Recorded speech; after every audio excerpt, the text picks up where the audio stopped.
Really, really interesting. Let's take a step back, I guess, maybe for people that haven't heard this term before, because I know it's going to be the title of the show. Why don't we just define for new listeners what exactly are alt tech social networks?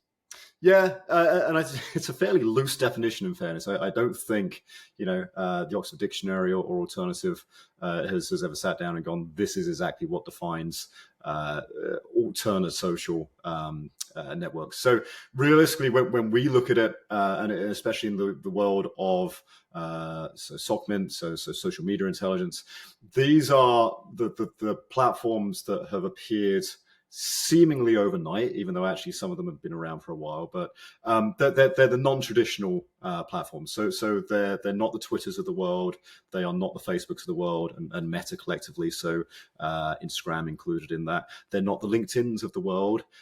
They are more the lines of Gab, which is probably one of the better known in those alternate social networks. Chan boards is another big one. Again, one that's not been that is certainly not new, but has certainly come to prominence for all the wrong reasons, which I'm sure we can get into later.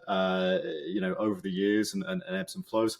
Parler, if you go back to the 2020 US election, Parler became incredibly prominent overnight, and actually fast forward, almost 3 years, I suppose, at this stage.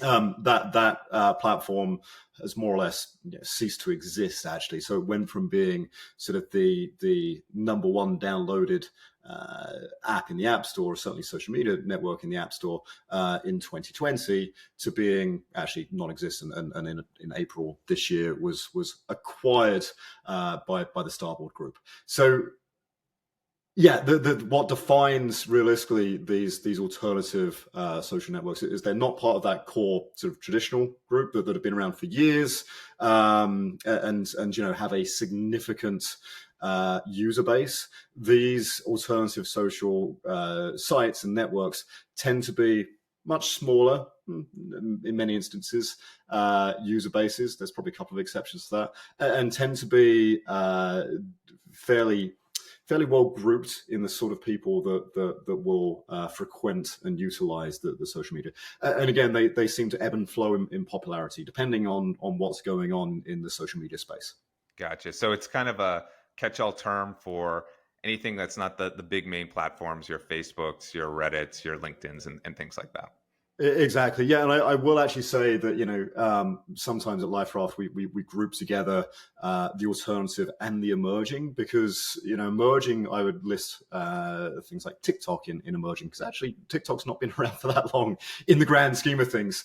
But it has a user base of 1 billion people, billion users, billion monthly users. So it is, again, people kind of view it as certainly these days is one of the mainstream platforms, but it is a relatively new and emerging social media channel in the grand scheme of things. I wouldn't group that into the alternative social media. It is definitely in the mainstream, but it is certainly an emerging or has emerged at this stage social media platform. I guess it'd be fair to like compare it to sometimes like minor league baseball players. They can be promoted to the major league. Some of, like when I started at LifeRaf, some of these alt tech sites that we were talking about, like TikTok, was considered alt tech at the time. Yeah. And now I definitely consider that, if you're talking to any Gen Zer, that's a mainstream platform now, no doubt about it.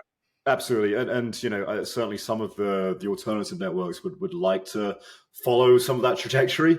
I think due to the nature of the demographic that they tend to target themselves towards, some of these alternate networks, that they're constrained, in all honesty, by the sort of growth they can have. But again, even though they're a smaller subset of the social landscape, doesn't mean that they're not a very, very useful tool and source within the social media intelligence world.